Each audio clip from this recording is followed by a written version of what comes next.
नाज़रीन, ईरान और अमेरिका के दरमियान जारी कशीदगी ने दुनिया को एक नए माशी दबाव में धकेल दिया है। लेकिन सवाल यह कि इस बहरान का बोझ पाकिस्तान के आम शहरी को कितना उठाना पड़ेगा। एक ऐसी मईशत जो पहले ही महंगाई, तवानाई के मसाइल, महदूद रोजगार और बुलंद अखराजात जैसे चैलेंजेस से गुजर रही है, क्या वो एक और आलमी माशी झटके का मुकाबला कर सकती है? आबदाए हुर्मुज़ में बढ़ती कशीदगी और आलमी तवानाई की सप्लाई के खदशात ने खाम तेल की कीमतों को दोबारा दबाव में डाल दिया है। दुनिया के कई ममालिक की तरह पाकिस्तान भी तवानाई के लिए दरामदात पर इन्हिसार करता है।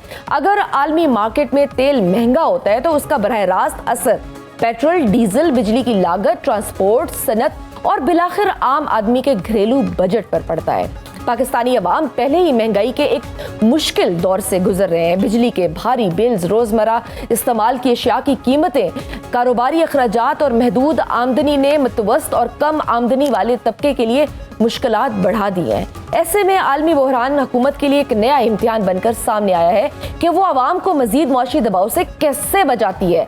हुकूमत का मौक़िफ़ है कि मुआशी इस्तेहकाम के लिए मुश्किल फैसले किए गए, बैरूनी शोबे में बेहतरी आई, ज़र मुबादला के ज़खायर को सहारा मिला और तरसीलाते ज़र में इजाफा हुआ।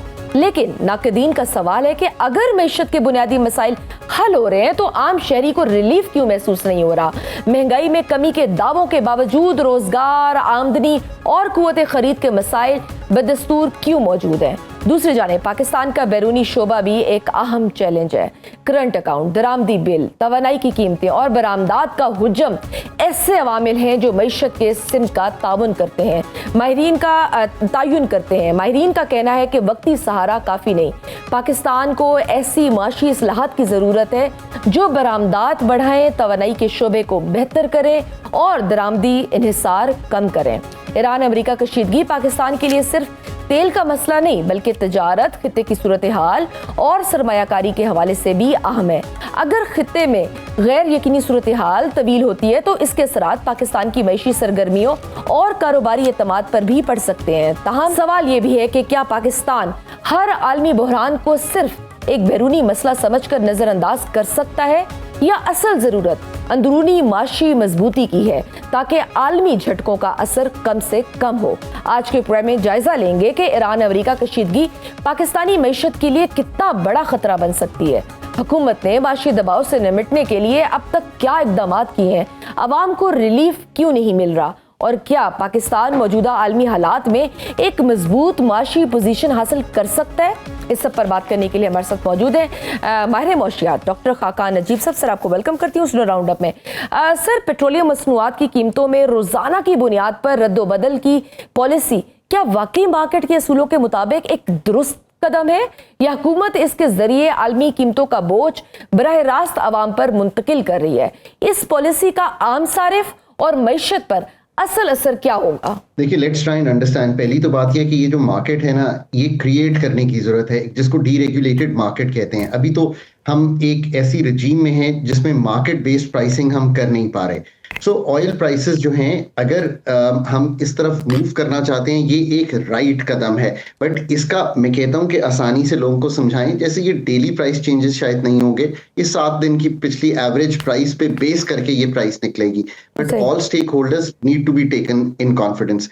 एक ब्रॉडर रिफॉर्म की जरूरत है। मैं बार बार समझाता हूं कि कोई मैजिक बुलेट नहीं है इसको हल करने के लिए। Open market access, transparent wholesale pricing, non-discretionary infrastructure access, strategic fuel reserves, effective oversight of the competition that you need to do, or full price transparency. Immediately, obviously, there'll be more frequent changes at the petrol pump, so लोगों को used to होना पड़ेगा। Short term शायद volatility रहेगी। Transparent pricing का actual मतलब जो है डीरेगुलेटेड प्राइसिंग का, वो तो ये है कि हर पेट्रोल पंप पे डिफरेंट प्राइस होगी और एक प्रोफेशनल ओगरा जो है वो ओवरऑल इसको मैनेज कर रहा होगा। So it's a process which needs to take place directionally, ठीक है, but I think the way they have gone to implement it is causing एक डिस्ट्रप्शन सी इन द सिस्टम जिसको ओवरकम करने की जरूरत है। सही। और सर, ये जो ईरान अमेरिका कशीदगी के बायस अगर आलमी सतह पर कीमतों में मजीद इजाफा होता है तो पाकिस्तान जैसी दरामदी तवानाई पर इन्हिसार करने वाली मईशत के लिए असल खतरा क्या होगा? क्या हुकूमत के पास ऐसा मुआशी बफर मौजूद है कि वो आवाम पर इजाफी बोझ डाले बगैर इस बहरान का सामना कर सके? So this is a truly difficult moment for Pakistan, right? I mean, external sector का जो रिस्क है, जिसको आप कहते हैं एक नेट एनर्जी इंपोर्टर है, 14 से 18 अरब डॉलर की एनर्जी इंपोर्ट करते हैं। Pakistan is highly vulnerable to oil prices and gas prices, ये भी आप याद रखिए। इससे हमारे करंट अकाउंट को फर्क पड़ता है। ऑब्वियसली हमारी इंपोर्ट राइज होती है और ये प्रेशर डालता है फॉरेन एक्सचेंज रिजर्व्स पे।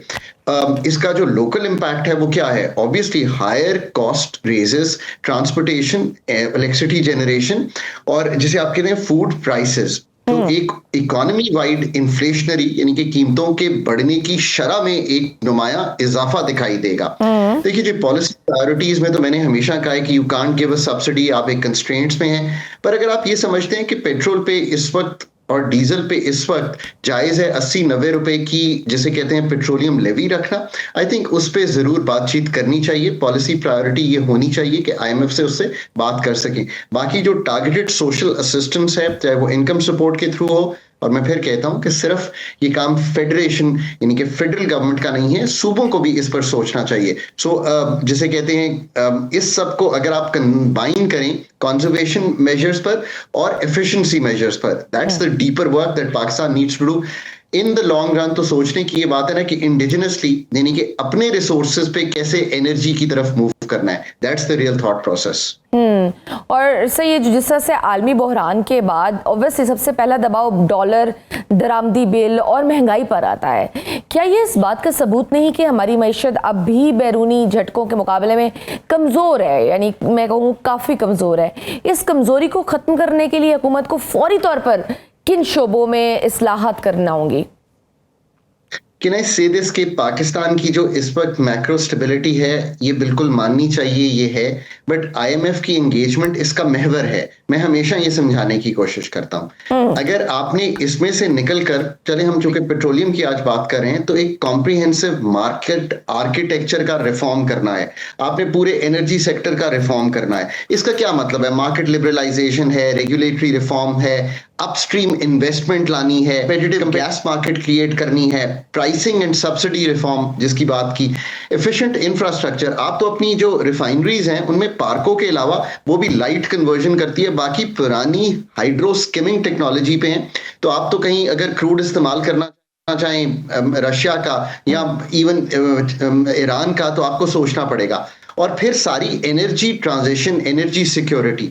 What I am trying to explain is the following कि मैक्रो स्टेबिलिटी 24वीं बार आईएमएफ एंगेजमेंट से आ गई है, बट नेक्स्ट फेज जो है वो ये जो investment, productivity led gains, structure reforms, exports, ये एक फर्क किस्म की इंटरवेंशन या फर्क किस्म की liberalisation of the economy, deregulation of the economy, divestment of the economy, that's a task that Pakistan has found hard to do, and even now the scale that is required to do it, I think that really needs to be build up. बिल्कुल, क्योंकि आप भी जिस तरह से कह रहे हैं कि स्टेबिलिटी आ गई हुई है, अगर हम इकोनॉमी की देखें, ज़र मुबादला के ज़खायर भी बेहतर हुए हैं, बैरूनी शोबे में भी बेहतरी आई है, लेकिन फिर दूसरी तरफ आवाम महंगाई, बिजली के बिलों और फिर कम होती हुई क़ुव्वत ख़रीद की भी तो शिकायत कर रहे हैं। मैक्रो इकनॉमिक इस्तेहकाम और आम आदमी के माशी सूरत हाल के दरमियान एक वाज़ेह खला पैदा हो चुका है। देखिए, ये तो बात दुरुस्त है। अगर हाउस होल्ड्स को देखें तो एक हाई इलेक्ट्रिसिटी बिल को फेस करते हैं, राइजिंग लिविंग कॉस्ट्स हैं। हम पीछे 29% तक की इन्फ्लेशन देखे आ रहे हैं पिछले 3 साल पहले, जब प्रोग्राम नहीं था और डिफॉल्ट की गुफ्तगू हो रही थी। स्टैग्नेंट इनकम्स हैं, इनकम्स उस तरह से नहीं बढ़ी है, उसने परचेजिंग पावर को हिट किया। ये सब बातें बिल्कुल दुरुस्त हैं। और इवन चूंकि इकोनॉमी ने उस तरह ग्रो नहीं किया है, तो पाकिस्तान ने वो जो 3 मिलियन यानी कि 30 लाख नौकरियां निकालनी है, जिसमें अपने हमारे यूथ ने जिसे कहते हैं फुली एब्जॉर्ब होना है, हम ये सब काम नहीं कर पा रहे हैं। इसका जो असल फेज है वो तो वही है ना कि पाकिस्तान की कैसे आप ये ग्रोथ, इकोनॉमिक ग्रोथ जो है उसको इंश्योर करेंगे, उसके जो स्ट्रक्चर्स की तब्दीली है वो कैसे करेंगे, एक्सपोर्ट बेस को कैसे बढ़ाएंगे, एनर्जी डिपेंडेंस से कैसे निकलेंगे। I think these are all the hard things which Pakistan finds hard to do. Pakistan का इन्वेस्टमेंट टू जीडीपी, बिकॉज हमने इतने टैक्सेस लगाए, वो 14% के करीब आ गया है। इस पे तो आप कभी भी वो ग्रोथ क्रिएट नहीं कर सकते। So Pakistan, the growing concern of course is कि ये जो स्ट्रक्चरल वर्क है, इसकी कैपेसिटी कैसे बिल्ड की जाए to deliver on all this. I think that's remained to be a very, very difficult question for Pakistan to solve. बिल्कुल,